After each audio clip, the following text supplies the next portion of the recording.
A pilot's word is law at 30,000 feet. His authority is absolute. His decisions unquestionable. Captain William Reynolds' voice cut through the cabin like ice, his words directed at the quiet teenager in seat 12B. Young lady, I need you to gather your belongings and exit this aircraft immediately. The words hung in the air, heavy and startling. Passengers froze. Conversations halted mid-sentence, heads turning toward the confrontation unfolding in the middle of the cabin. What they witnessed wasn't just a disagreement. It was raw, ugly prejudice wrapped in the cloak of authority. Captain Reynolds, a decorated veteran pilot with 30 years of experience, stood tall in his crisp uniform, stars gleaming on his shoulders as he stared down at 17-year-old Zoe Bennett. But what Reynolds didn't know, what none of them knew, was that this quiet black teenager wasn't just any passenger. Zoe Bennett held a secret, a connection so powerful that within minutes she wouldn't just challenge his authority. She would ground his entire world. This is the story of how one girl's quiet dignity toppled an empire of arrogance. The air in the jet bridge at JFK Terminal 4 carried that distinct travel scent, recycled air conditioning mingled with the faint metallic hint of jet fuel. For 17-year-old Zoe Bennett, it was the smell of anonymity, and she savored it. Dressed in a simple gray hoodie, dark jeans, and with a pair of well-worn Bose headphones around her neck, she blended seamlessly into the river of passengers, flowing into the belly of the Pinnacle Airways Airbus A321. She was just another face in the crowd, a teenager heading to Atlanta, and that's exactly how she wanted it. Her ticket booked under the simple name Z. Bennett was for seat 12B, a middle seat. She didn't mind. Her adoptive father, Dominic Bennett, had offered to book her in first class, but she'd refused. "I need to see it how everyone else does, Dad," she had explained over the phone that morning. "No special treatment. That's the entire point." Dominic's voice had softened with pride. "You know what you're doing. Just remember to document everything, but don't put yourself in a position where I can't walk away," she finished for him. "I know. This isn't my first undercover mission." Zoe smiled at the memory as she joined the boarding line. Few people would guess that the unassuming teenager in faded jeans was the adopted daughter of Dominic Bennett, whose name was whispered with reverence in financial circles. Even fewer would know that just 3 months ago, Dominic had become the majority shareholder of Pinnacle Airways through a swift hostile takeover. The acquisition had been strategic, even ruthless.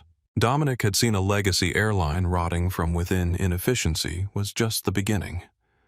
More alarming was the culture of customer contempt that had taken root in the company. His plan was to rebuild Pinnacle from the ground up, and Zoe's trip was the first secret step, a grassroots audit.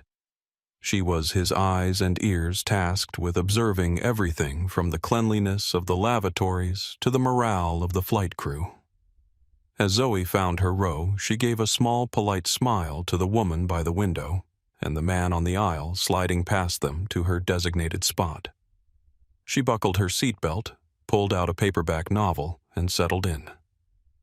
The pre-flight symphony began around her, clicking overhead bins, murmuring conversations, and the cheerful, slightly strained chimes of call buttons. At 17, Zoe possessed a quiet confidence that often caught people off guard. She had been 9 when Dominic adopted her after her parents, his closest friends, died in a car accident. The first years had been difficult. Grief had made her withdrawn, but Dominic's patience and unwavering support had transformed her. By 13, she was sitting in on business meetings. By 15, she was helping analyze customer feedback for his companies. Now, at 17, she was his secret weapon in understanding the true customer experience. "Document, don't intervene," she reminded herself, opening her novel. Today, she was just Zoe Bennett, ordinary passenger. Not the daughter of the airline's new owner. Not the girl who could make or break careers with her report. Just Zoe. For now. Up in the cockpit, the atmosphere was markedly different from the bustling cabin. Captain William Reynolds performed his pre-flight checks with practiced, almost bored efficiency that came from 25 years of commercial flying. His movements were mechanical, precise, the culmination of thousands of identical sequences. Reynolds was a pilot of the old guard. He had silver temples, a jaw that seemed permanently set in mild disapproval, and a deep-seated belief that he was the last bastion of true authority in an increasingly soft world. At 58, he had watched his profession change in ways that left him quietly seething. The new customer is always right initiatives and diversity training seminars felt like personal insults to his expertise and judgment. "Hydraulics check complete," he muttered, initialing the form on his clipboard with a sharp, angry flick of the wrist. APU running normally. His first officer, Miguel Ramirez, was 34, nearly half Reynolds' age, and 10 times more anxious. Miguel respected Reynolds' technical skill immensely. The man could fly through a hurricane with his eyes closed, but was often unnerved by his captain's simmering resentment toward the changing industry. "Last of the stragglers coming on board now," Miguel said, glancing at the small monitor that showed the jet bridge camera. "Should be able to push back on time." Reynolds grunted, not looking up from his checklist. "Let's see if they can manage that. This generation thinks on time is a suggestion." He tapped his watch impatiently. "Back in my day, we respected schedules. We respected authority." Miguel nodded noncommittally, focusing on his own checklist. He'd learned to navigate Reynolds's moods with careful neutrality. 6 months as his first officer had taught him that agreeing too enthusiastically made him seem like a sycophant, while disagreeing even mildly triggered Reynolds's defensiveness. "Ground crew confirms baggage loading is complete," Miguel said, changing the subject. Reynolds nodded, then paused, his attention caught by the cabin monitor. He leaned forward, eyes narrowing as he studied the grainy feed showing passengers settling into their seats. "Who's that?" he asked, pointing to a young woman in a gray hoodie taking her seat in row 12. Miguel glanced at the screen. "Just looks like a teenager." "She keeps looking around," Reynolds said, his voice hardening. "Notice that? Checking all the exits, watching the crew." Miguel looked again. The girl had simply glanced up when a flight attendant passed, then returned to her book. Completely normal behavior. But he knew better than to contradict Reynolds directly. "Probably just first flight nerves," he suggested mildly. Reynolds' mouth tightened. Or something else. He stared at the monitor a moment longer, then returned to his checklist with renewed intensity. But Miguel noticed his eyes flicking back to the screen every few seconds, his focus broken. "Weather looking clear all the way to Atlanta," Miguel said, hoping to redirect Reynolds' attention. "Flight time estimated at 2 hours, 18 minutes. Reynolds nodded absently, but his mind had already latched onto something else. Something that would soon transform Flight 721 from a routine journey into a defining moment for everyone on board. Sophia Davis moved through the first-class cabin with practiced efficiency, her smile a masterclass in professional warmth.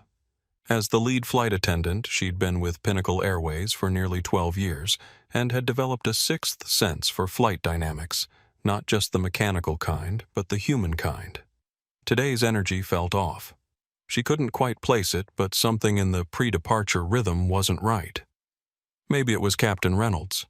She'd flown with him enough times to recognize his moods, and today he seemed particularly tense. She'd learned to manage difficult pilots with a careful blend of deference and strategic avoidance. "Coffee." "Before we push back, Captain," she asked, poking her head into the cockpit during her pre-flight preparations. "Black 2 sugars," Reynolds replied without looking up. "And make sure the cabin is secured properly this time. Last flight I noticed several bags that weren't completely under the seats." "Of course," Captain Sophia said, evenly ignoring the implied criticism. "We're on it." As she prepared his coffee, her colleague Jordan Taylor approached. At 27, Jordan was newer to Pinnacle, still bright-eyed despite the company's well-known morale issues. Her idealism sometimes irritated the more seasoned crew members, but Sophia appreciated her genuine care for passengers. "Everything okay?" Jordan asked quietly. "Reynolds seems extra prickly today." Sophia handed her the coffee cup. "Just the usual. Here, you take this to him. I need to finish the pre-departure checks." Jordan hesitated. "He doesn't like me. Says I'm too casual with passengers." "You're fine," Sophia assured her. "Just don't engage beyond the essentials." As Jordan reluctantly took the coffee to the cockpit, Sophia continued her walk through the cabin, checking seat belts and overhead bins. When she reached row 12, she noticed a young woman deeply absorbed in her book. There was a quiet intensity about the girl, a composed stillness that stood out amid the travel chaos. Sophia offered a warm smile as she passed. The girl looked up, her eyes bright and intelligent, and returned a small, genuine smile of her own before returning to her reading. Something about her struck Sophia, not just her composure, but the way she seemed to be observing everything while appearing to notice nothing. It reminded Sophia of herself when she'd first started flying, that careful balance between awareness and invisibility. Just as Sophia was about to signal to the gate agent that the cabin was secure, the intercom phone buzzed sharply. She picked it up, expecting the standard pre-departure communication. "Sophia," a word came. Captain Reynolds' voice clipped and formal. "Go ahead, Captain," she answered, maintaining her professional tone. "Not over the phone. Up here now." The line clicked dead. Sophia sighed, her smile momentarily dropping. She exchanged a look with Jordan, who gave a subtle roll of her eyes. Everyone knew what a summons from Reynolds meant. Another criticism. Another power play. "Watch my zone," Sophia asked, and Jordan nodded. As she walked the length of the aisle toward the cockpit, Sophia couldn't shake an uneasy feeling. 10 years of flying had given her good instincts, and right now those instincts were telling her that something unusual was brewing. She just hoped whatever Reynolds wanted wouldn't delay their departure. She had no way of knowing that this conversation would change not just their schedule, but the entire trajectory of Pinnacle Airways itself. The heavy reinforced cockpit door was slightly ajar when Sophia arrived. She knocked lightly before saying, "Captain, you wanted to see me?" Reynolds didn't turn around. He was staring intently at the same cabin monitor Miguel had been watching earlier, which now showed a live feed of the passengers. His finger was pressed against the screen, tapping the image of a young woman in a gray hoodie. "Seat 12B, he said, his voice low and hard. "Who is she?" Sophia was taken aback by the question. "She's a passenger, Captain. Her name is Bennett, I believe. Boarding pass checked out. Everything's in order." Reynolds finally turned his blue eyes cold as ice chips. "She's been fidgeting, looking around. I've been watching her on the monitor. She looks nervous, suspicious." Miguel shifted uncomfortably in his seat. He'd been watching the same monitor and had seen nothing unusual. The girl had looked around when she first sat down the way every passenger does, then opened her book. She wasn't fidgeting. She was turning pages. Sophia knew this was a fabrication, but she chose her words carefully. "Captain, with all due respect, she's just reading. She seems perfectly calm to me." Reynolds' gaze hardened. "Your job is to serve drinks, Sophia. My job is to assess threats, and I am telling you I am not comfortable with that passenger on my aircraft." The implication hung thick and poisonous in the small cockpit. He wasn't just talking about her behavior. Zoe Bennett was one of only a handful of black passengers in the main cabin. Reynolds' suspicion was a thinly veiled excuse, a dog whistle that Sophia had heard from him before in hushed tones and bitter asides, but never so openly, never directed with such clear intent. "Captain, there is no reason, absolutely no reason to single her out," Sophia said, her voice dropping but gaining a firm, steely edge. "I will not be part of this." "You don't have to be." Reynolds snapped, his face reddening. He unbuckled his harness with a decisive click. "Because we're not going anywhere until she's off this plane." He stood up his large frame, filling the cramped cockpit, and pushed past Sophia into the cabin. Captain Miguel started half rising from his seat, but Reynolds was already gone. Sophia stood frozen for a moment, exchanging a horrified glance with Miguel. "This can't be happening," she whispered. "Go," Miguel urged. "I'll call operations." Sophia hurried after Reynolds, her heart pounding.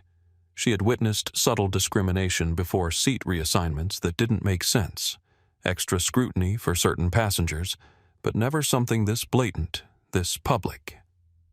The battle line had been drawn, and every passenger on Pinnacle Airways Flight 721 to Atlanta was now sitting directly on top of it.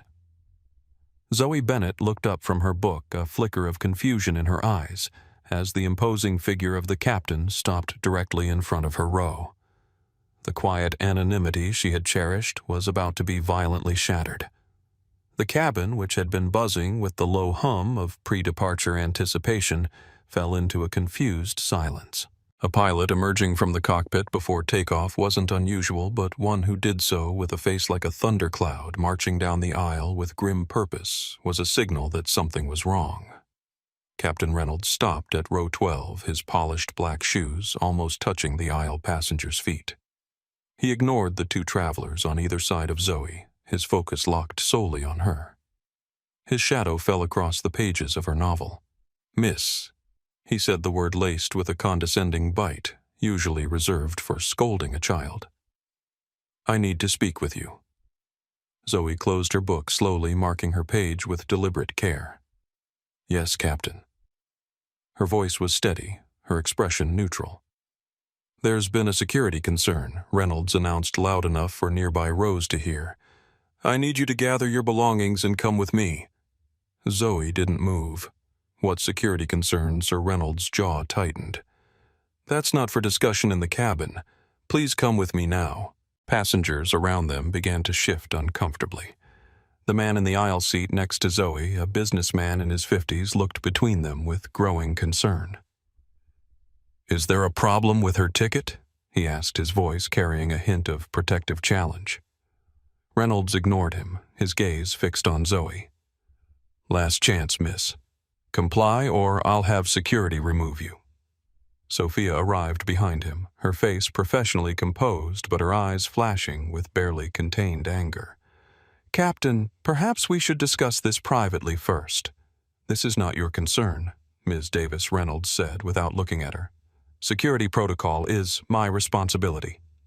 Zoe sat perfectly still, her hands folded in her lap. To anyone watching, she appeared calm, but inside her mind was racing. Document don't intervene had been her father's instruction, but this wasn't just a rude flight attendant or an uncomfortable seat. This was open discrimination targeting her directly. "Captain Reynolds," she said, her voice clear and steady. "I have a valid ticket. I've done nothing wrong. Unless you can tell me specifically what security concern I've raised, I'm not leaving my seat."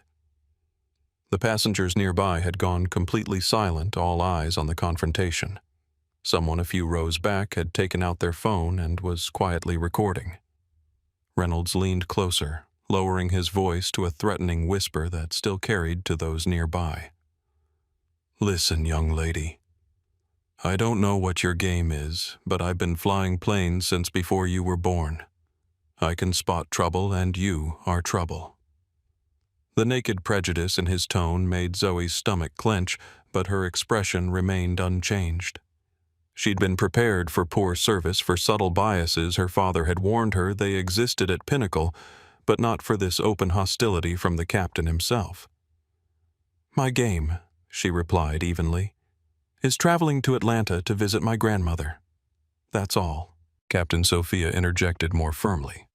"FAA regulations require specific cause for passenger removal. What exactly is the security concern?" Reynolds turned to her fury, flashing across his face at the public challenge. "Her behavior has been erratic. She's been surveilling the aircraft, watching the crew exhibiting signs of nervousness." A woman across the aisle spoke up. "That's not true. She's been reading her book since she sat down." "Ma'am, please stay out of this," Reynolds snapped. The businessman next to Zoe shifted in his seat. "I'd like to know what's going on, too. This doesn't seem right." Reynolds straightened, adjusting his uniform jacket with a sharp tug. When he spoke again, his voice carried the full weight of his authority. "As captain of this aircraft, I have final say over all security matters. This passenger is being deplaned.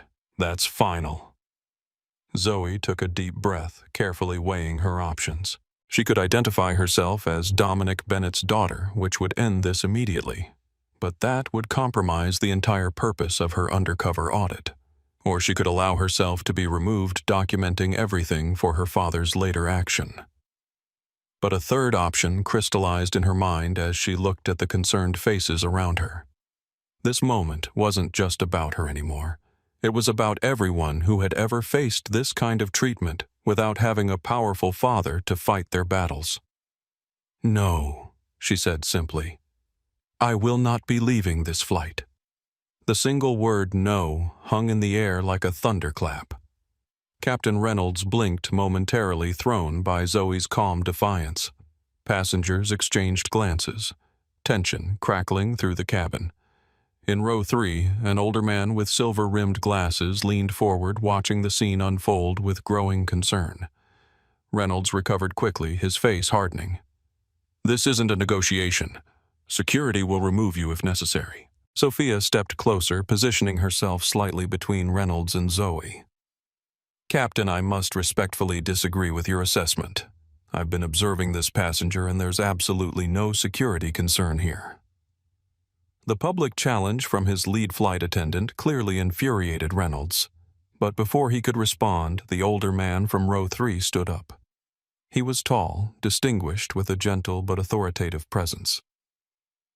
"Excuse me," he said, his deep voice carrying effortlessly through the cabin. "I'm Dr. Thomas Wilson, professor of history at Howard University. I couldn't help but overhear, and I'm troubled by what's happening." Reynolds turned sharply. "Sir, please return to your seat. This doesn't concern you." "I'm afraid it does," Dr. Wilson replied calmly. "It concerns all of us when authority is misused." He turned slightly, addressing the other passengers as much as Reynolds. "I've witnessed moments like this before in our history. They never age well." Around the cabin, more passengers were taking out phones, quietly recording. A woman in row 15 stood up. She was in her early 40s with a confident bearing and shrewd eyes. "Gabriela Hernandez," she introduced herself. "I'm an attorney, and I'd like to point out that removing a passenger without clear cause could constitute discrimination, especially given the circumstances." Reynolds's face flushed with anger. "This is my aircraft. You will all return to your seats now, or we'll deplane everyone and sort this out at the gate." Instead of cowering, more passengers began to speak up. "She hasn't done anything wrong," called a young man from the back. "I've been watching.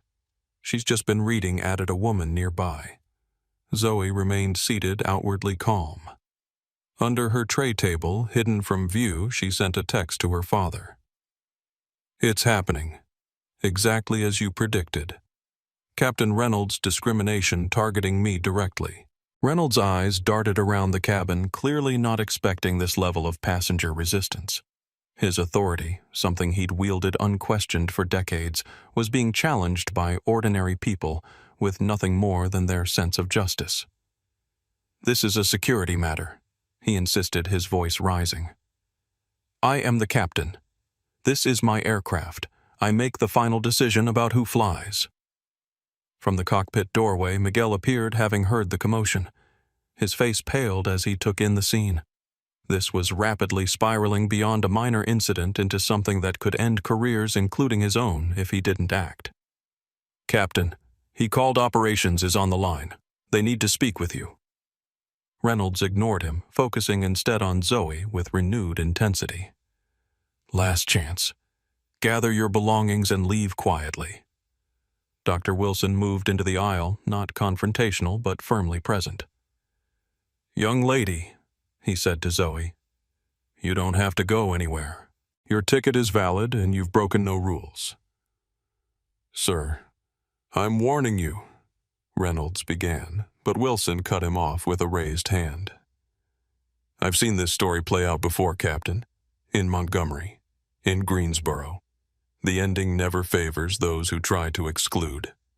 His voice was not loud, but it carried the weight of history. Other passengers were now openly discussing the situation, the mood shifting from confused observation to active participation. The cabin had divided into factions, some supporting the captain's authority, others vocally defending Zoe. Phone cameras recorded every moment. Sophia exchanged a quick glance with Jordan, who had appeared near the front of the cabin. A silent communication passed between them. This had gone too far to back down now. Captain Sophia said firmly, "I am officially registering my disagreement with this action. There is no legitimate security concern with this passenger." Reynolds turned on her, his voice dropping to a dangerous whisper. "You're risking your job, Davis." She straightened her shoulders. "I'm doing my job, Captain, ensuring fair treatment of all passengers." The confrontation had transformed from a pilot's unilateral decision into a public referendum on authority and justice. And with every passing moment, more passengers were choosing sides. Captain Reynolds' face had turned a dangerous shade of red. He stood rigid in the aisle, his authority visibly eroding with each passing second. The cabin had become a pressure cooker with Reynolds at the center. Enough, he barked, his voice cutting through the murmurs. "This flight is not leaving until that passenger is removed. That is my final decision." The ultimatum hung in the air, heavy and absolute. Reynolds turned to Sophia. "Call the gate. Have them send security to remove this passenger." Sophia stood her ground. "I will not do that, Captain. There is absolutely no reason to remove this passenger." Jordan stepped forward to stand beside Sophia, her voice shaking slightly but determined. "I agree with Ms. Davis. This isn't right." Reynolds' eyes narrowed dangerously. "You're both risking your careers." "Davis, Taylor, this is insubordination." "It's integrity," Sophia corrected quietly. From the cockpit, Miguel watched the standoff with mounting anxiety. Protocols were clear. The captain had final authority over security matters, but this wasn't about security. This was about something ugly and personal. He had a choice: remain silent and be complicit, or speak up and potentially end his career. He stepped forward into the cabin. "Captain, I need to speak with you privately." Reynolds rounded on him. "Not now, Ramirez." Yes, now Miguel insisted, his voice firmer than it had ever been with Reynolds. "As first officer, I have safety concerns about your current judgment." A collective intake of breath swept through the cabin. A first officer challenging a captain publicly was almost unheard of. Reynolds stared at Miguel as if he'd been slapped. "You will return to the cockpit immediately," Reynolds ordered. "Not until we resolve this," Miguel replied, surprising even himself with his resolve. At the gate, airline staff had become aware of the situation. A supervisor was speaking urgently into a phone while two gate agents hovered anxiously by the aircraft door, uncertain whether to intervene. In seat 12B, Zoe remained the calm center of the storm.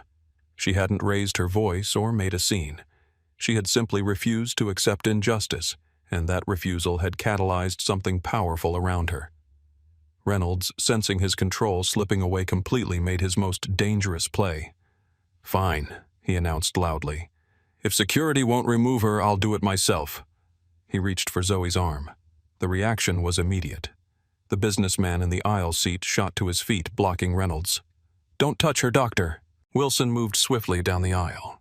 "Captain, that would be assault." Gabriela Hernandez had her phone up recording. "Everyone is witnessing this," she called out. Reynolds froze, his hand suspended in midair as he realized he was surrounded not by passive travelers but by engaged citizens who had drawn a line. His face twisted with fury as he addressed the entire cabin. "I am the captain of this aircraft. My word is final. Either she leaves or we don't fly." The ultimatum hung in the air for a moment before a clear voice cut through the tension. "Then we don't fly," said Dr. Wilson firmly. "I'll wait for the next flight called another passenger."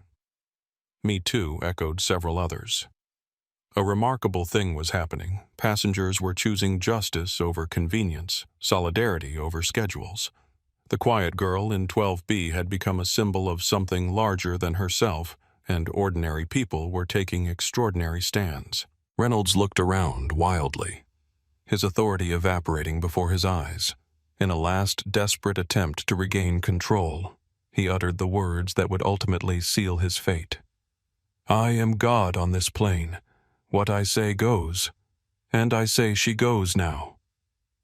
The statement sent a ripple of shock through the cabin. Several passengers gasped. Jordan covered her mouth. Miguel closed his eyes briefly, knowing that statement would haunt Reynolds forever. And through it all, Zoe sat still, her hands folded in her lap, watching history unfold around her with clear, observant eyes. When she finally spoke, her voice was soft but carried to every corner of the cabin. "I think she said carefully that my father would be very interested to hear those words, Captain Reynolds." The cabin had transformed into something none of them had experienced before, not just a confrontation, but a genuine community forming in real time around a shared sense of justice. People who had boarded as strangers were now unified by a collective purpose. Live streams were multiplying across the cabin. A young woman near the back narrated events for her viewers. "The captain is trying to remove a teenage girl for absolutely no reason. She's just sitting there reading. Everyone can see what's really happening." The videos were already spreading beyond the aircraft. #Pinnacle discrimination began trending within minutes as clips circulated on social media platforms. Dr. Wilson had taken on an unofficial role as mediator, his academic expertise giving him a unique perspective. "What we're witnessing," he explained to those seated near him, "is a textbook example of authority confronting changing social norms. Throughout history, moments like these have been catalysts for institutional change." Gabriela Hernandez moved through the cabin quietly, informing passengers of their rights. "They can't remove you for supporting her," she assured a nervous elderly couple. "Document everything. This matters." Near the front, a businesswoman in her 60s named Nancy Parker watched the unfolding scene with visible discomfort. Unlike many passengers, she sided with Reynolds. "This is ridiculous," she said loudly. "If the captain has security concerns, we should trust his judgment. He's trying to keep us safe." Her comment created a small island of agreement among some passengers, revealing the cabin's division. A man nearby nodded. "The captain has final authority for a reason. We don't have to like it, but we should respect it." The conflict had become symbolic of larger societal divisions, trust in traditional authority versus demands for accountability, personal convenience versus collective justice. Reynolds seized on this support. "These passengers understand. Safety isn't a democracy. Sometimes difficult decisions must be made." Zoe, who had remained largely silent throughout, finally turned to address Nancy Parker directly. "Ma'am, I respect your concern for safety, but what exactly have I done that makes me a threat I've been reading quietly since I boarded?" The simple, direct question left Parker momentarily flustered. "Well, I assume the captain has his reasons." "But what are those reasons?" Zoe pressed gently. "Should someone be removed from a flight without a clear explanation?" Before Parker could answer, Reynolds interjected. "I don't have to explain myself to passengers." "Actually, you do," Sophia countered, gaining confidence. "Passenger removal requires documentation and justification." At the gate, Pinnacle ground staff were becoming increasingly concerned.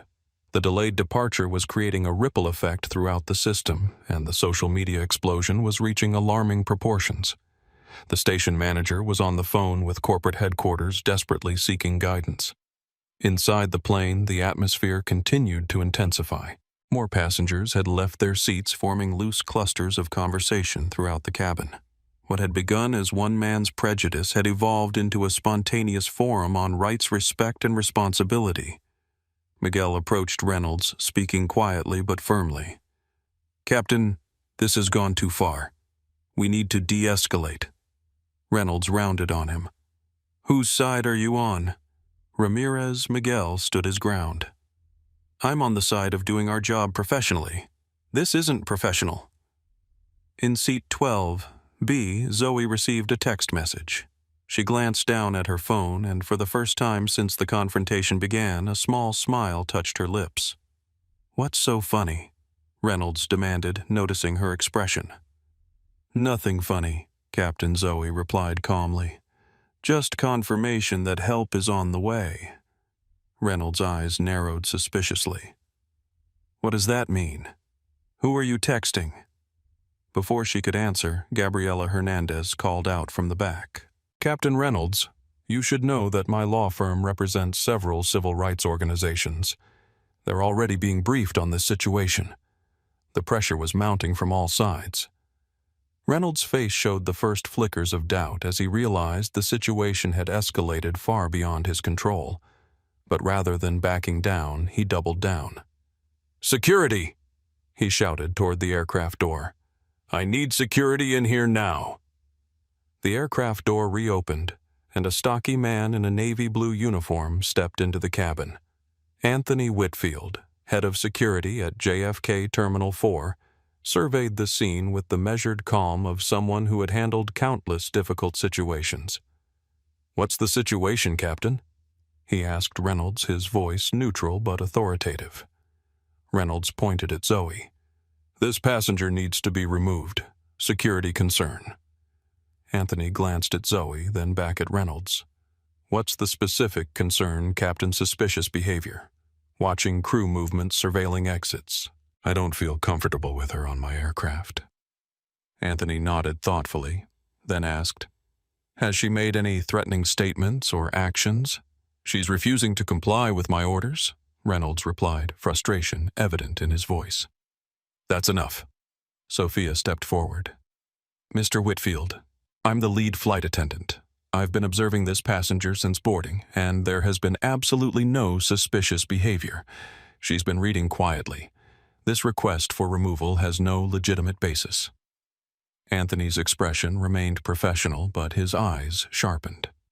He was caught in a difficult position. Airline protocol gave captains significant authority, but what he was seeing didn't align with Reynolds's claims.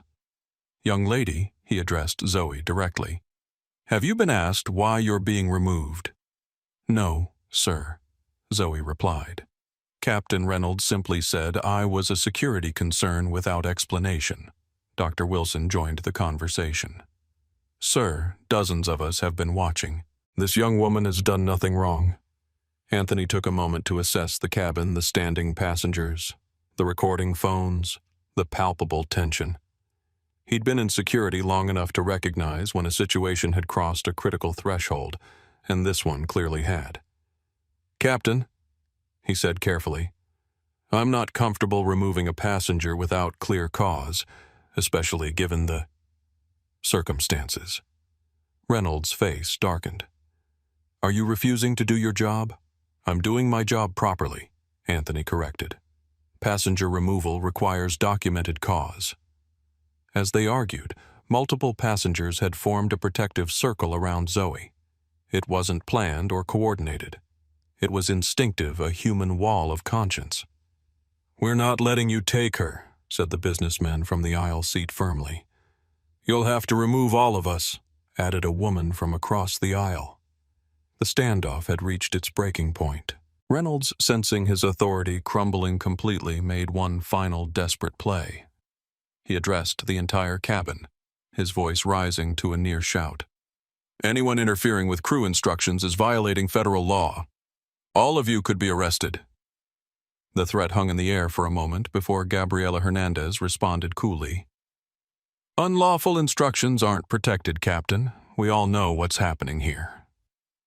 As the confrontation reached its apex, Zoe remained the calm center of the storm.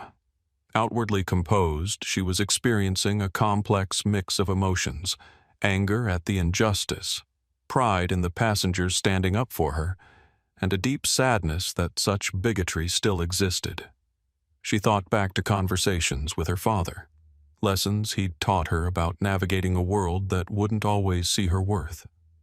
There will be moments, Dominic had told her once, when people will try to make you feel small, try to erase you from spaces they believe you don't deserve to occupy.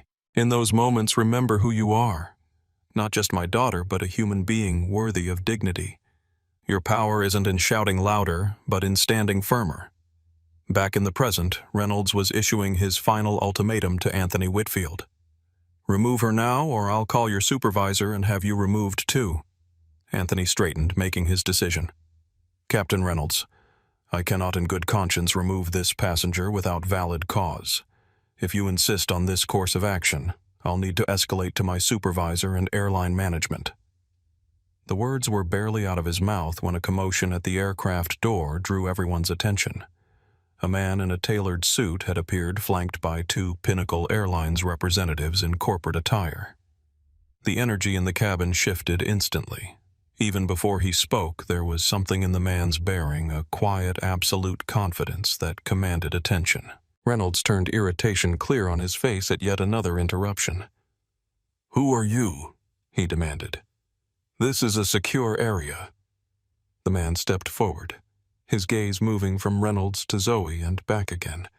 When he spoke, his voice was calm but carried to every corner of the cabin. "My name is Dominic Bennett. I believe you've met my daughter." Time seemed to freeze in the cabin. Passengers exchanged confused glances, not yet grasping the significance of the newcomer. Reynolds stared at Dominic Bennett, his expression shifting from irritation to uncertainty. "Your daughter, Reynolds," repeated, his eyes darting between Dominic and Zoe. Dominic moved with unhurried purpose down the aisle. He was tall, impeccably dressed in a charcoal suit that spoke of quiet wealth rather than flashy status. At 52, he carried himself with the assured dignity of someone who had nothing to prove to anyone. His presence alone changed the energy of the aircraft, not through intimidation, but through absolute certainty. "Yes, Captain Reynolds." "Zoe Bennett, my daughter," Dominic confirmed, stopping a few feet from Reynolds. "Though that's hardly the most relevant fact at the moment." Reynolds's mind was working quickly, trying to place the name. Bennett. Something about that name had been in the company newsletters recently, but he couldn't quite. Mr. Bennett, one of the Pinnacle representatives, said quickly, stepping forward, "We're deeply sorry for any misunderstanding." Recognition finally dawned in Reynolds' eyes. A flash of realization followed immediately by the first traces of fear. "You're the new majority shareholder?" he said, his voice losing its commanding edge. Dominic didn't acknowledge the statement. Instead, he looked at Zoe, his expression softening momentarily. "Are you all right?" "I'm fine, Dad," she answered simply. He nodded once, then turned back to Reynolds, his face a controlled mask of fury held firmly in check. This wasn't the wild anger of someone losing control. This was the cold, focused rage of someone who had seen injustice too many times before. "Captain Reynolds." Dominic began, his voice deceptively calm. "I received a concerning text from my daughter about 20 minutes ago. She described a situation that, quite frankly, I found difficult to believe." He glanced around the cabin, taking in the standing passengers, the recording phones, the palpable tension. "Now I see she wasn't exaggerating." Reynolds drew himself up, attempting to regain his authority. "Mr. Bennett, with all due respect, this is an operational matter." As captain. Dominic cut him off smoothly. "You have a responsibility to ensure the safety of this aircraft and its passengers. Tell me exactly how was my 17-year-old daughter threatening that safety?" Reynolds floundered for a moment. She exhibited suspicious behavior. What behavior? Dominic pressed. Looking around, surveilling exits, Dr. Wilson stepped forward. "Sir, I've been watching since before the captain approached. Your daughter was simply reading her book." She refused to comply. Reynolds tried again. With an unlawful order, Gabriela Hernandez interjected. "I'm an attorney, Mr. Bennett. What happened here was textbook discrimination. Dominic listened to the passengers with a thoughtful nod before turning back to Reynolds. "It seems we have quite a few witnesses contradicting your assessment, Captain." The corporate representatives looked increasingly uncomfortable. One of them, a woman in her late 40s with a VP pin on her lapel, stepped forward. "Mr. Bennett, I'm Eliza Montgomery, Executive Vice President of Operations. We can discuss this privately." "No," Dominic said firmly. "This didn't happen privately, did it? Captain Reynolds didn't privately ask my daughter to leave this aircraft. He didn't privately threaten her. He did it right here in front of everyone." He gestured to the cabin. "So we'll address it right here in front of everyone." The atmosphere was electric. Passengers who had been recording now lowered their phones slightly, not wanting to miss a word. This wasn't just a confrontation anymore, it was a reckoning. Reynolds made one last attempt to salvage the situation. "Mr. Bennett, perhaps there's been a misunderstanding. Security protocols sometimes require difficult decisions." "Stop." Dominic said, his voice quiet, but carrying an authority that made Reynolds instantly silent. "Let's be absolutely clear about what happened here. You saw a young black woman sitting quietly in your aircraft and you decided she didn't belong. You invented a security concern to justify removing her, and when she refused to accept that injustice, you threatened her." He paused, looking Reynolds directly in the eyes. "What you didn't know was that she's my daughter. But here's what troubles me most, Captain Reynolds. What if she hadn't been? What if she'd been any other young black woman without connections? Would anyone have stood up for her then?" The question hung in the air, uncomfortable and necessary. Several passengers looked down, perhaps considering times they'd witnessed similar situations, and remained silent. Dominic continued, his voice steady. "The fact that she's my daughter isn't why this is wrong. It's wrong because no one should be treated this way regardless of who they are or who their parents might be." Reynolds had gone pale, finally understanding the magnitude of his mistake and its potential consequences. But pride, or perhaps fear, kept him from backing down completely. "Mr. Bennett," he said stiffly, "I apologize if there's been a misunderstanding, but I still have authority over this aircraft." Dominic's expression didn't change as he delivered the words that would change everything. "Not anymore, Captain Reynolds. Not anymore." "What did you just say?" Reynolds asked, his voice dropping dangerously low. "I said," Dominic repeated calmly, "that this is no longer your aircraft, Captain Reynolds." The Executive Vice President, Eliza Montgomery, stepped forward.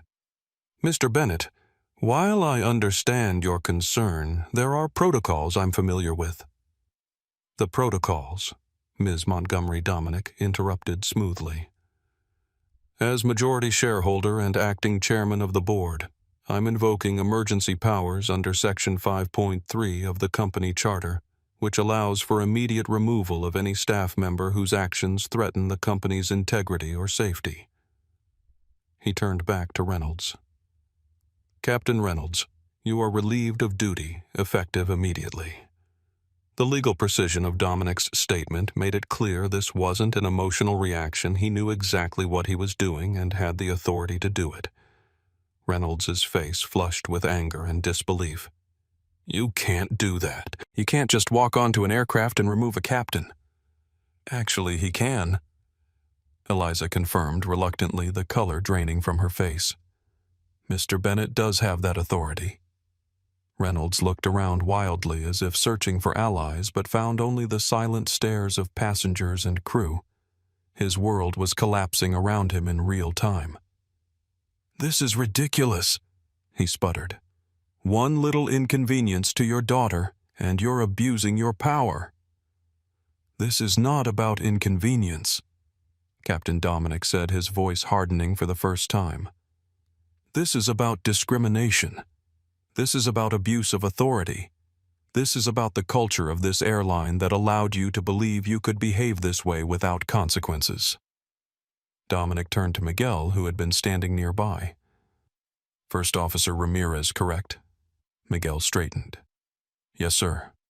I understand you questioned Captain Reynolds' judgment during this incident. Miguel swallowed hard but answered firmly.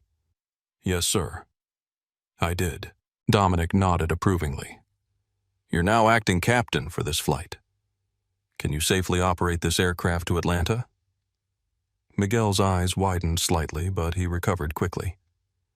Yes, sir. Absolutely. Good, Dominic said. Ms. Davis will continue as lead flight attendant. He turned to Reynolds. Captain, please collect your personal belongings from the cockpit. Mr. Whitfield will escort you from the aircraft. Reynolds stood frozen, the full reality of what was happening finally sinking in. You're destroying my career over this 30 years of service, and you're ending it because I tried to maintain security. No. Captain Dominic replied evenly. You're destroying your career by choosing discrimination over dignity. The fact that you still don't understand what you did wrong tells me this isn't your first time. It's just the first time you've been held accountable. A ripple of approval moved through the cabin. Dr. Wilson nodded solemnly. Gabriela Hernandez had never stopped recording. Reynolds made one last desperate stand. I'm not leaving. This is my flight. Dominic sighed, then turned to address the entire cabin. Ladies and gentlemen, I apologize for the continued delay. It seems Captain Reynolds requires some additional persuasion. He nodded to Anthony Whitfield. Mr. Whitfield, please call for backup. Captain Reynolds will be leaving this aircraft either willingly or with assistance. The security chief nodded and spoke into his radio. Reynolds looked around the cabin, finally comprehending how completely he had lost control of the situation. You're making a mistake, he said to Dominic, his voice hollow. You'll regret this. No, Captain Dominic replied. The only mistake was allowing a culture where someone like you could feel empowered to act the way you did today. The only regret I have is not being here sooner. 2 additional security officers appeared at the aircraft door. Reynolds' shoulders sagged as the fight finally left him. Without another word, he turned and walked stiffly toward the cockpit to collect his belongings. As Reynolds disappeared into the cockpit, a spontaneous round of applause broke out among the passengers. Some stood, others simply nodded in approval. The release of tension was palpable. Dominic raised his hands, calming the cabin. Please, this isn't a victory to celebrate. This is a failure that we're beginning to address. He turned to Miguel. Captain Ramirez, how quickly can you prepare for departure? Miguel straightened at his new title. 20 minutes, sir. I'll need to complete the pre-flight checks again. Good. Please proceed, Dominic said, then turned to Sophia.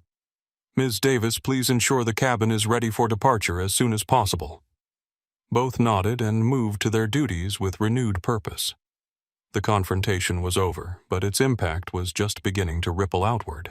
In the middle of the cabin, Zoe remained in her seat watching her father with a mixture of pride and something more complex, a recognition of the power he wielded and the responsibility that came with it. When their eyes met briefly across the cabin, an unspoken understanding passed between them. This moment would change everything, not just for them, but for Pinnacle Airways and everyone who worked there. As Reynolds emerged from the cockpit, escorted by Anthony Whitfield and his officers, the cabin fell silent again. There was no gloating, no jeering, just the heavy weight of witness as a man who had abused his authority faced the consequences of his actions. Just before Reynolds reached the door, Dominic called out, "Captain." Reynolds turned his face a mask of defeated anger. "The world is changing," Dominic said quietly. "You can change with it, or you can be left behind. That choice is still yours." Reynolds didn't respond. With a final bitter glance around the cabin, he stepped through the door and was gone. With Reynolds gone, the atmosphere in the cabin began to shift. The crisis had passed, but a new uncertainty hung in the air. Passengers returned to their seats, discussing the events in hushed tones. The confrontation had forged an unusual bond among them, strangers who had witnessed something extraordinary together. Dominic Bennett moved to the front of the aircraft where Eliza Montgomery was speaking quietly with the other corporate representative. Their conversation looked tense, with Eliza gesturing emphatically while the other executive kept shaking his head. In the cockpit, Miguel Ramirez was methodically working through the pre-flight checklist, his movements precise, but his mind still processing the dramatic turn of events. He had come to work expecting a routine flight to Atlanta. Now he was suddenly acting captain after witnessing the downfall of a 30-year veteran. Sophia Davis moved efficiently through the cabin, checking seatbelts and overhead bins, but her usual professional smile had been replaced by a more genuine expression, relief mixed with vindication. Jordan Taylor followed behind her, both flight attendants working with renewed purpose. After several minutes, Dominic turned to address the cabin. The passengers fell silent immediately, all eyes drawn to the man who had so dramatically altered the course of the day. "Ladies and gentlemen," he began, his voice carrying easily without the need for the intercom, "I want to sincerely apologize for the delay and disruption to your travel plans today. What you witnessed was unacceptable, and I thank you for your patience during this difficult situation." He paused, looking around the cabin, making eye contact with several passengers before continuing.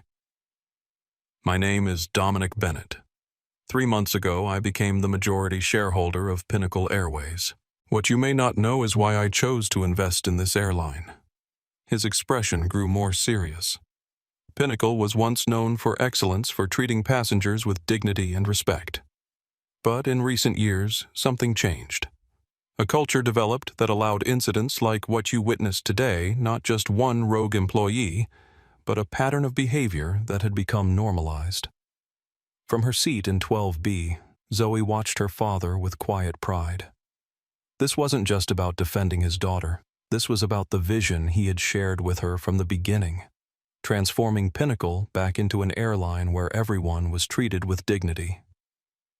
Today, Dominic continued.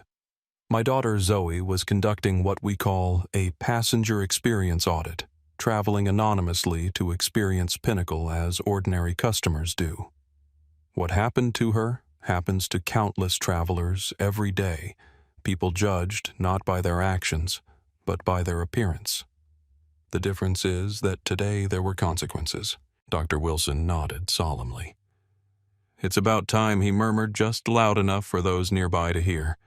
"I know many of you have connections to make in Atlanta, and others have important commitments," Dominic acknowledged.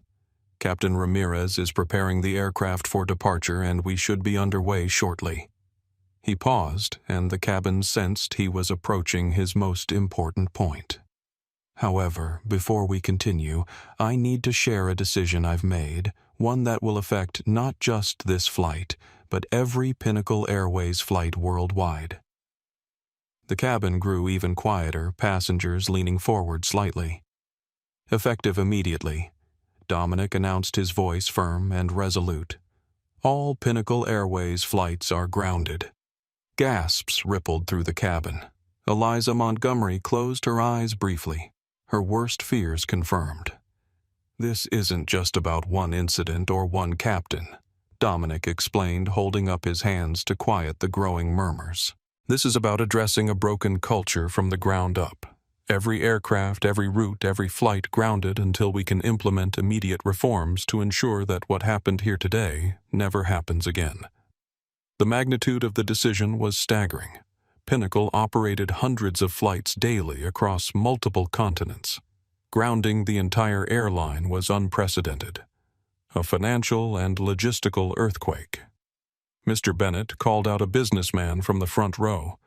"What does this mean for passengers currently in transit, or those waiting at airports around the world?" "A fair question," Dominic acknowledged. "All passengers will be fully accommodated on partner airlines, with Pinnacle covering any additional costs. Those already in transit will complete their journeys. But no new Pinnacle flights will depart after those currently in the airland." He gestured to Eliza and the other executive. Miss Montgomery and her team are already implementing our emergency passenger protection protocols. No one will be stranded." The cabin buzzed with conversation, passengers torn between admiration for the bold stand and concern about the practical implications. Dominic let them process for a moment before continuing. "I understand this decision affects thousands of people, passengers and employees alike. But sometimes the only way to fix a broken system is to stop it, completely identify what's wrong, and rebuild it properly." From row 15, Gabriela Hernandez spoke up. "Mr. Bennett, how long will this grounding last?" 72 hours? "Minimum," Dominic replied without hesitation. "During that time, we will implement new training protocols, establish clear anti-discrimination policies with actual consequences, and create independent oversight mechanisms." Nancy Parker, the businesswoman who had initially supported Reynolds, raised her hand. "Isn't this an extreme overreaction to one incident? The economic impact will be enormous." Dominic nodded thoughtfully. "It would be extreme if this were truly one isolated incident, Ms. Parker. Nancy Parker. Ms. Parker, what you saw today wasn't an anomaly. It was a symptom of a pervasive problem that has gone unaddressed for too long. Yes, the economic impact will be significant to our shareholders, to our bottom line, to my own investments. But I have to ask, what's the cost of allowing discrimination to continue unchecked? What's the price of looking the other way when people are denied basic dignity?" Before Nancy could respond, Zoe stood up from her seat. All eyes turned to her. Throughout the confrontation, she had remained largely silent, the unwilling catalyst for these events. Now she spoke with a quiet confidence that belied her 17 years. "The problem isn't just with Pinnacle," she said, her voice clear and steady. "It's everywhere. The difference is what we choose to do about it." She looked around the cabin, meeting the eyes of various passengers. "Everyone here made a choice today. Those who spoke up, those who recorded, those who formed a circle around me. You chose to not look away. That's what changes things." The cabin fell silent, absorbing her words. Dr. Wilson nodded approvingly. Even Nancy Parker seemed thoughtful. Dominic smiled at his daughter with unmistakable pride before addressing the cabin again. "Flight 721 will continue to Atlanta as planned. Upon arrival, all passengers will receive full refunds, additional compensation, and priority rebooking on partner airlines for any connecting flights." He looked around the cabin one final time. "What happened today wasn't planned, but how we respond to it, that's a choice. Pinnacle Airways will emerge from this as a different airline, one that truly values every passenger regardless of who they are or what they look like." As if to punctuate his statement, the engines began to spool up. Miguel's voice came over the intercom, "Cabin crew, prepare for departure." Dominic moved back down the aisle toward seat 12B, stopping to speak briefly with various passengers along the way. When he reached Zoe, he squeezed her shoulder gently before taking the seat across the aisle that had been hurriedly vacated for him. Flight 721 would soon be airborne, carrying not just its passengers to Atlanta, but the beginning of a transformation that would ripple through an entire industry. As the aircraft pushed back from the gate, news of Dominic Bennett's unprecedented decision was already spreading across social media news outlets and airline boardrooms worldwide. The grounding of Pinnacle Airways had begun. The scene at Hartsfield-Jackson Atlanta International Airport was unlike anything in recent memory. News crews crowded the terminals. Passengers clustered around television screens, and social media feeds overflowed with first-hand accounts from Flight 721. Breaking: Billionaire grounds. Entire airline after discrimination. Incident: Pinnacle Airways CEO calls.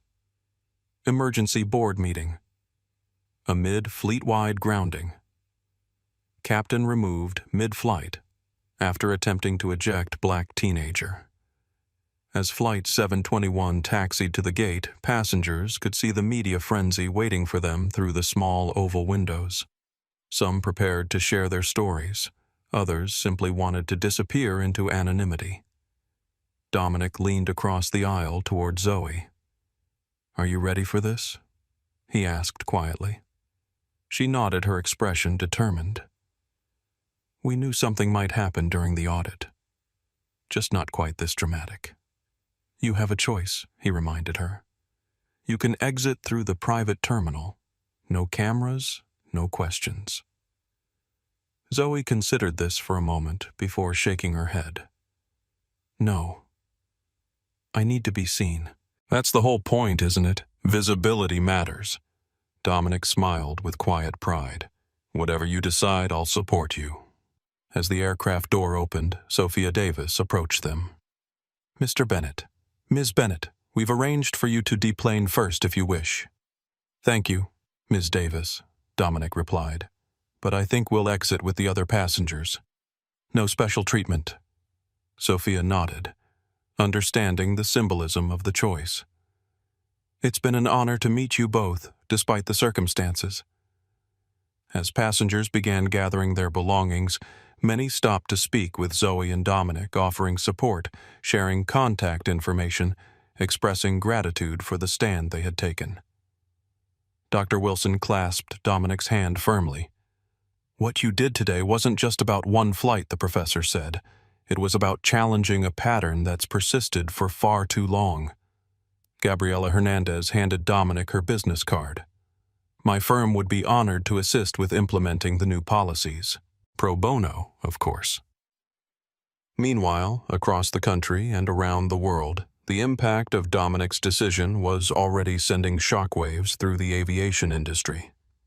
At Chicago, O'Hare-stranded Pinnacle passengers crowded customer service desks, their reactions ranging from fury to understanding as agents explained the unprecedented situation.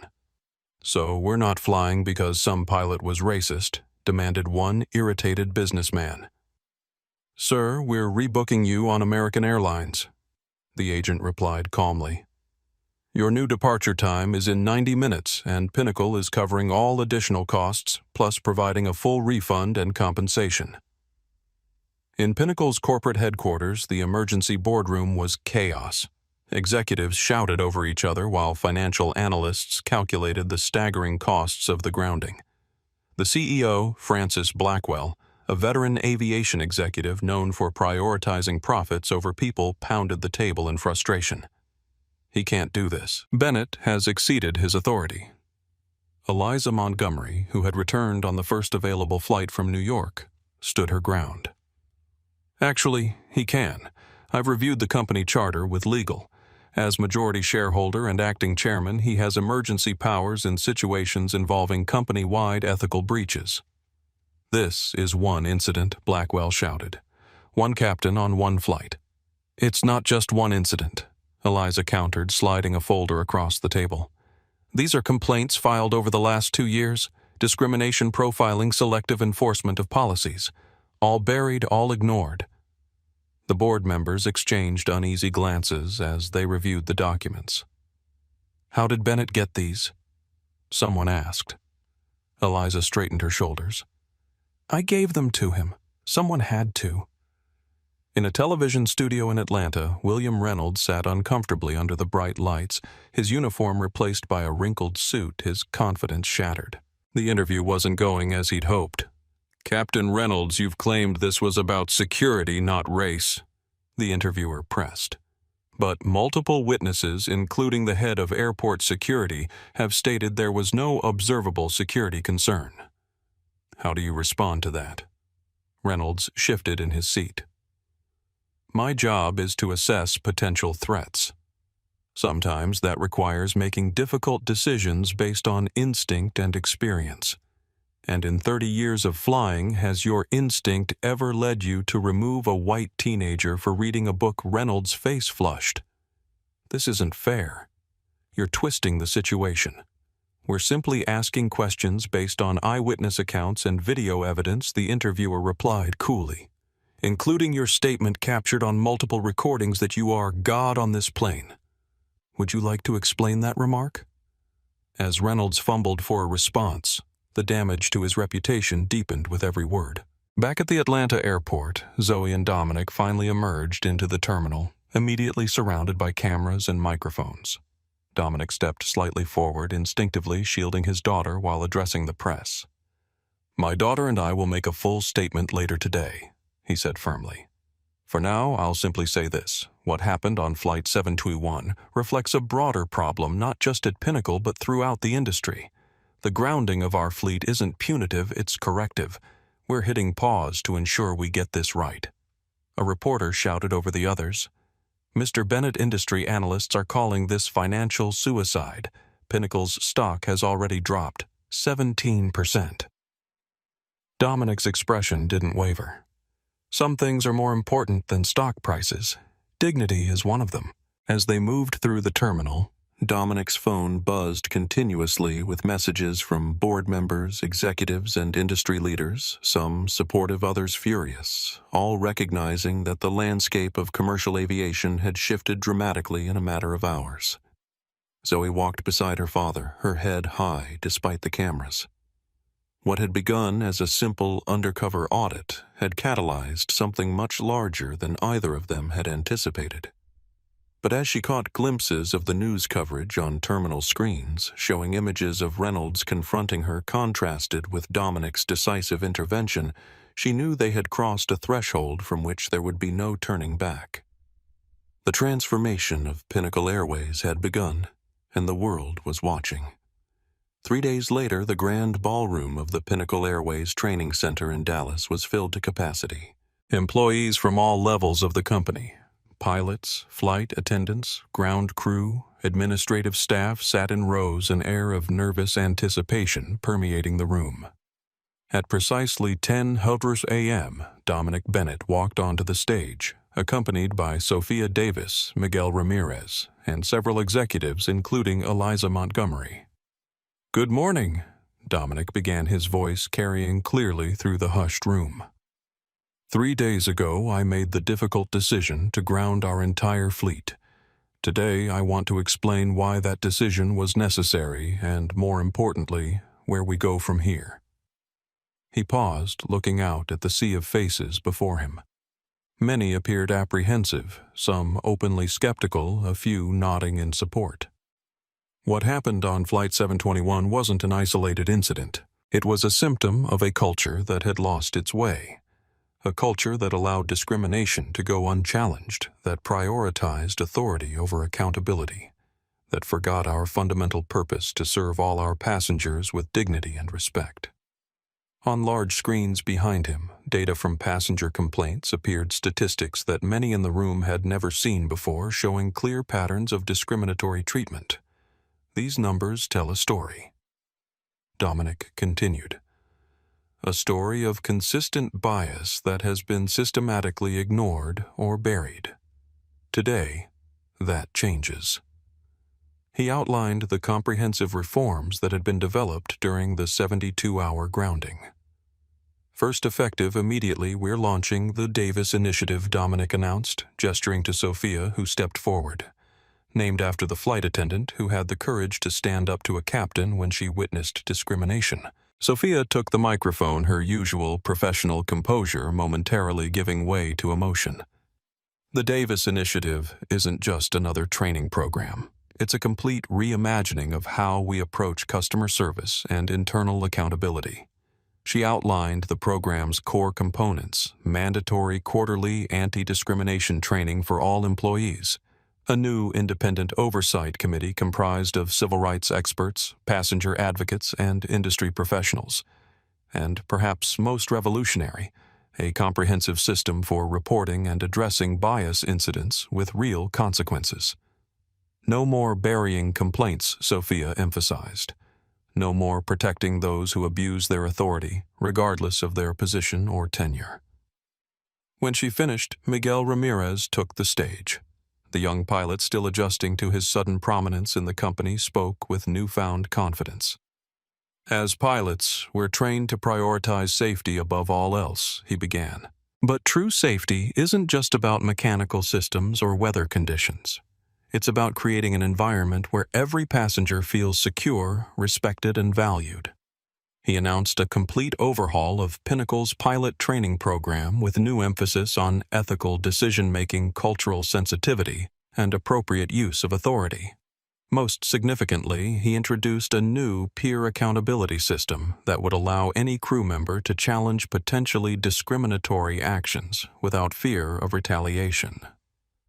Throughout the morning, more speakers took the stage, executives outlining structural changes, HR representatives introducing new hiring and promotion criteria, even former passengers sharing their experiences. The message was consistent and clear. Pinnacle Airways was undergoing not just a policy shift, but a fundamental transformation of its identity. As the formal presentations concluded, Dominic returned to the stage for what would become the most talked-about moment of the day. Change isn't just about new policies, he said, his tone more personal than before. It's about leadership. It's about who we choose to elevate and empower. He invited Eliza Montgomery to join him. I'm pleased to announce that the board has unanimously approved my recommendation of Eliza Montgomery as the new Chief Executive Officer of Pinnacle Airways. The announcement sent ripples of surprise through the audience. Francis Blackwell, the previous CEO, was conspicuously absent. Ms. Montgomery demonstrated exceptional integrity during the Flight 721 incident, Dominic explained. When others were concerned about stock prices and PR damage, she focused on doing what was right. That's the leadership Pinnacle needs moving forward. Eliza stepped to the microphone, her expression serious but determined. Thank you, Mr. Bennett. To everyone in this room, I won't promise that the road ahead will be easy. Transforming a corporate culture never is. What I will promise is that we'll walk this road together with transparency, accountability, and an unwavering commitment to treating every person, passenger, or employee with dignity. As the formal presentation concluded, the atmosphere in the room had noticeably shifted. The initial apprehension had given way to something more complex, a mixture of hope, determination, and the sober recognition of the challenging work ahead. Outside the training center, the media had gathered in force. The story of Pinnacle's grounding and subsequent reforms had captivated the public imagination, becoming a focal point for broader conversations about corporate responsibility, institutional racism, and the power of decisive leadership. Dominic and Eliza held a press conference fielding questions about the financial impact of the grounding, substantial but manageable, the status of Captain Reynolds' formal termination proceedings underway, and the timeline for implementing the new initiatives immediate and ongoing. When asked about the unprecedented nature of his decision to ground the entire airline, Dominic's response was characteristically direct. Sometimes the only way to fix a broken system is to stop it completely, examine what's wrong, and rebuild it properly. We could have made superficial changes while keeping planes in the air, issued apologies, conducted reviews, promised to do better. But that approach has failed countless times before. Real change requires real commitment, and real commitment often requires sacrifice. As Pinnacle Airways resumed operations the following day, passengers discovered a transformed experience. Every boarding gate featured prominent displays outlining passenger rights and company values. Flight attendants and gate agents had received intensive refresher training during the grounding. Most notably, every aircraft now carried an independent observer, a rotating position filled by trained professionals from outside the company, responsible for monitoring crew-passenger interactions and ensuring compliance with the new standards. The most visible symbol of change, however, was the Davis pin, a small silver emblem worn by all Pinnacle employees designed by Sophia herself. Its simple design featured two wings embracing a diverse array of symbols representing different backgrounds and identities. It's a daily reminder, Sophia explained to a reporter, that our job isn't just to transport people from one place to another. It's to create a space where everyone is treated with equal respect and dignity, no exceptions. For William Reynolds, the aftermath was devastating. The FAA investigation resulted in the suspension of his pilot's license pending a full review. Former colleagues distanced themselves, unwilling to be associated with the scandal. His reputation, built over 30 years, had collapsed in a matter of minutes. In a final blow, the Aviation Industries Professional Association revoked his membership, citing conduct unbecoming of an aviation professional and actions contrary to the safety and dignity of passengers. The man who had once declared himself God on this plane found himself grounded indefinitely. His career ended not by mechanical failure or weather conditions, but by his own prejudice and abuse of authority. The corporate revolution at Pinnacle Airways wasn't just changing one company, it was sending ripples throughout the entire industry. Competing airlines watched closely, some scrambling to implement their own versions of the Davis Initiative. Airport authorities established new passenger rights standards, and the FAA revised its guidance on captain authority to include explicit anti-discrimination provisions.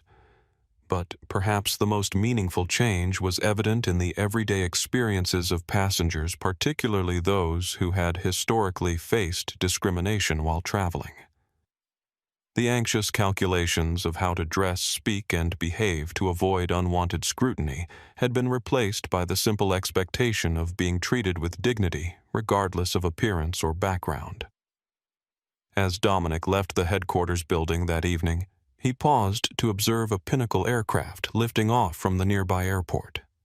The company's redesigned livery gleamed in the setting sun, the same colors, but with the addition of the Davis pin symbol prominently displayed on the tail. His phone buzzed with the text from Zoe. Speech went well. Students, amazing. Dinner tonight. He smiled and replied, Wouldn't miss it. Proud of you. The transformation they had sparked together had extended far beyond one airline or one incident. It had challenged fundamental assumptions about authority, accountability, and inclusion in an industry that touched millions of lives daily. And it had begun with one simple, powerful act of refusal, a 17-year-old girl saying no to injustice, and a father ensuring that her voice was heard. The cavernous hangar at Hartsfield-Jackson International Airport had been transformed for the evening. Where maintenance equipment normally stood, elegantly arranged seating faced a raised stage. The gleaming fuselage of a Pinnacle Airways Boeing 787, newly painted with the Ascend Academy insignia, served as a dramatic backdrop. Soft lighting cast the aircraft in a warm glow, symbolic of the evening's purpose to celebrate the first graduating class of the Bennett Foundation's flagship program. 200 guests filled the space: aviation executives, civil rights leaders, educators, and, most importantly, 20 young men and women in crisp navy blazers emblazoned with the Ascend Academy crest. Their faces reflected the diversity so long missing from aviation's upper echelons. Black, Hispanic, Asian, Indigenous, all representing communities traditionally underrepresented in the industry. At the podium, Zoe Bennett stood poised and confident. At 18, she had grown into her role as the Foundation's public face. Her quiet dignity now complemented by a powerful speaking presence. The audience fell silent as she began. A year ago, she said, her clear voice filling the hangar on a plane just like this one, a man drew a line. He decided who belonged and who didn't. He decided his power gave him the right to judge, to exclude, and to humiliate. She paused, letting the weight of those words settle.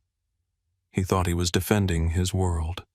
But his world was small, and it was fragile, and it was built on fear. What he failed to understand is that the sky doesn't belong to any one person. It belongs to everyone. It is the great connector, the place of infinite possibility. Zoe gestured to the Ascend Academy graduates seated in the front row. The real power isn't in keeping people out. It's in lifting people up. That's what we are doing today. We aren't just launching careers. We are launching a new idea of what it means to ascend together. Applause echoed through the cavernous space. In the front row, Dominic Bennett watched his daughter with undisguised pride. Beside him sat Sophia Davis, Miguel Ramirez Doctor, Thomas Wilson, Gabriela Hernandez, and other key figures from the Flight 721 incident. a deliberate choice to honor those whose courage had catalyzed change. As Zoe continued her speech detailing the accomplishments of the inaugural class and their secured positions with airlines and aerospace companies across the country, a small television played silently in the break room of a trucking dispatch office across town. William Reynolds paused by the screen, a foam coffee cup frozen halfway to his lips, as he recognized the young woman at the podium. The news ticker identified her as Zoe Bennett, founder of Ascend Academy, speaking at a ceremony celebrating aviation diversity. Behind her, the Pinnacle Airways aircraft gleamed, the airline he had once called home, now thriving without him. For a moment he stood transfixed, watching this confident young leader, the same girl he had tried to remove from his aircraft a year ago. The world had indeed moved on without him. The industry he had loved was now being shaped by the very person he had tried to cast out. Reynolds didn't say a word. He simply turned away from the screen, picked up his headset, and disappeared back into the anonymous drone of his new life, forever grounded while others soared. Back at the ceremony, Zoe was introducing the Academy graduates one by one, each standing to applause as she highlighted their achievements and future positions. Their faces shone with pride and purpose, representing not just personal triumph, but a fundamental shift in what was possible. As the formal presentation concluded, the hangar transformed for the reception. The Ascend Academy graduates mingled with aviation executives, many engaged in animated conversations about innovations and opportunities. These weren't just symbolic hires or diversity statistics. They were emerging leaders, bringing fresh perspectives to an industry in transformation. Dominic found Zoe near the aircraft, deep in conversation with a young woman who had just accepted a position as a flight engineer with a major manufacturer. "I'm so proud of you," he said when they finished embracing his daughter. "Not just for what you've built, but for who you've become through all of this." Zoe smiled, glancing around at the gathering. It was never just about that one flight, was it? No, Dominic agreed. That was just the catalyst. What matters is what follows the change that lasts beyond the headlines. Sophia Davis approached them now, carrying herself with the confidence of an executive rather than the careful deference of cabin crew. "The Davis Initiative quarterly report is ready for review," she told Dominic. "Continuation of positive trends across all metrics." "Excellent," Dominic nodded. "Though I think we can officially stop calling it the Davis Initiative now. You've more than earned the recognition, but the principles have become part of Pinnacle's DNA." Sophia shook her head firmly.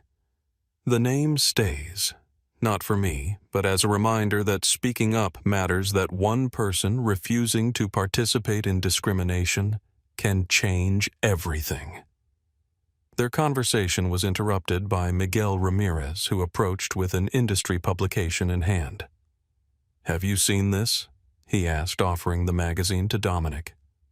The cover story featured the transformation of Pinnacle Airways with the headline, "The Bennett Revolution: How One Incident Reshaped an Industry."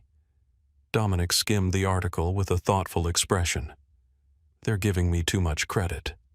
This was never about one person's decision. No." Zoe agreed it was about all of us making choices. You, Sophia, Miguel, Dr. Wilson, the passengers who stood up, even Captain Reynolds in his way. Every choice matters. As the evening continued, Dr. Wilson found himself in conversation with Eliza Montgomery, now firmly established as one of the most respected CEOs in the industry. "You know," he said thoughtfully, "I've spent my career studying moments of moral courage in history, those pivotal instances when people choose dignity over convenience, justice over compliance. What happened on Flight 721 belongs in that tradition." Eliza nodded. "The remarkable thing is how quickly it cascaded from one young woman's refusal to accept discrimination to a father's decisive action to an entire company's transformation, and now to industry-wide change." "That's how progress often works," Wilson replied. "Not through gradual evolution, but through moments of clarity, when we collectively decide that the old way is simply no longer acceptable. As the celebration wound down, Zoe stepped outside the hangar for a moment of quiet reflection.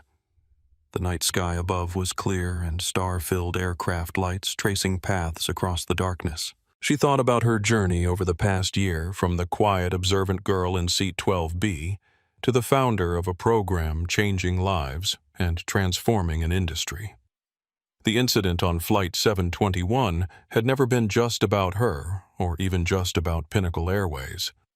It had been about challenging the fundamental assumption that power gave some people the right to diminish others, about insisting that dignity wasn't a privilege but a right. Dominic joined her outside, standing quietly beside her as they both gazed upward. "What are you thinking?" he asked after a moment. "I'm thinking about connections," Zoe replied. "About how the sky links us all, how planes bring people together across every kind of distance. That's what makes what happened on that flight so wrong, using something meant to connect people as a tool to divide them instead." Dominic nodded thoughtfully. "And that's what makes what you've built so powerful, using that same technology to create opportunity to ensure that the future of flight reflects all of us." Inside the hangar, the Ascend Academy graduates gathered for a final photograph in front of the aircraft, their faces bright with purpose and possibility. They represented not just the future of aviation, but a future where belonging wasn't determined by appearance or background, where authority came with accountability, and where progress was measured not just in miles flown or profits earned, but in dignity preserved. The transformation that had begun with one girl's quiet no and one father's decisive action had expanded beyond them, beyond Pinnacle Airways, beyond even the aviation industry. It had become a template for how courage and clarity could transform institutions that had long seemed immovable. As Zoe rejoined the celebration, moving among the graduates with words of encouragement and connection, she embodied the principle that had guided her from the beginning. True power wasn't found in exclusion, but in elevation, not in keeping people out, but in lifting them up. And in that understanding lay the difference between those who merely occupied positions of authority and those who truly led, the recognition that the highest use of power was not self-preservation, but transformation. When Zoe Bennett refused to leave her seat on Pinnacle Airways Flight 721, she couldn't have known that her quiet dignity would spark a revolution that transformed an entire industry. Her simple act of refusing to accept injustice, backed by her father's decisive intervention, didn't just ground an airline for 3 days. It grounded outdated attitudes and soared beyond discrimination's limited horizons. 1 year later, the echoes of that moment continue to resonate in the Davis Initiative that has become the gold standard for accountability in the young Ascend Academy graduates, bringing fresh perspectives to aviation, and in the thousands of passengers who now travel with the simple expectation of being treated with dignity, regardless of who they are. The story of Flight 721 reminds us that no one is too powerful to face consequences, and no voice too quiet to spark change. When we choose to stand or remain seated for what's right, we create ripples that transform not just moments but movements. If this story touched your heart, please hit the like button and share it with someone who needs to hear it. Subscribe to our channel for more powerful stories of courage and transformation, and join our community of people who believe in the power of standing up for what's right. Remember, change doesn't require a position of power, it only requires the courage to say no when faced with injustice. Your voice matters more than you know.